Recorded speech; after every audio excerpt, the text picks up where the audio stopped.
Alright, hey, SgtLocksmith here. I'm going to do a quick little video. Customer came, issue with the remote, put a different battery in. Battery, I know it works. Turned around, went through, nothing. You know, some of these you're thinking, what gives? The problem with this one, after talking to the customer and getting them to open up, I'm gonna open this remote because I'm just curious to see what it looks like inside. They ran it over. Why? How? I don't know. And I don't know what they're thinking we were going to be able to do with it.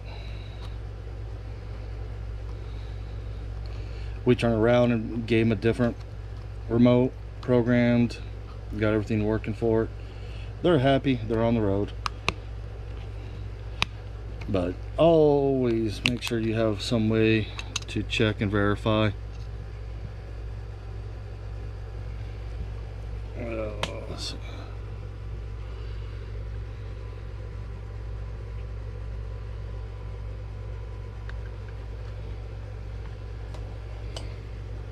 Yeah, I use a little jeweler light with a magnifying glass. Can't really see it in the board.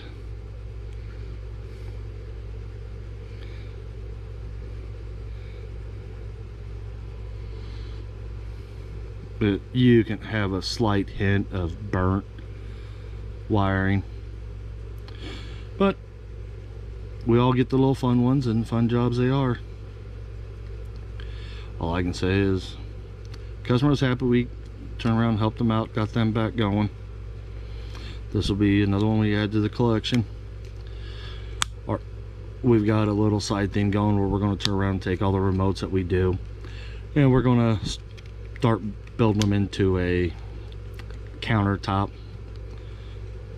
for the new storefront, and we'll actually epoxy them all up. But hey, tool works great. Use it for what you want to. I could have used this one. I could have pulled out the X-Horse key tool, but that's why this one's just handier. You can have it right there, grab it quick. Don't need internet, don't need to hook it up to your phone. Toolmax, you don't have to, but I found sometimes it doesn't want to play right if you don't. But hey, thanks again for watching SgtLocksmith. Let's be safe out there, and make sure you cover your guys' self and gals when doing jobs. Customers are going to try getting you over.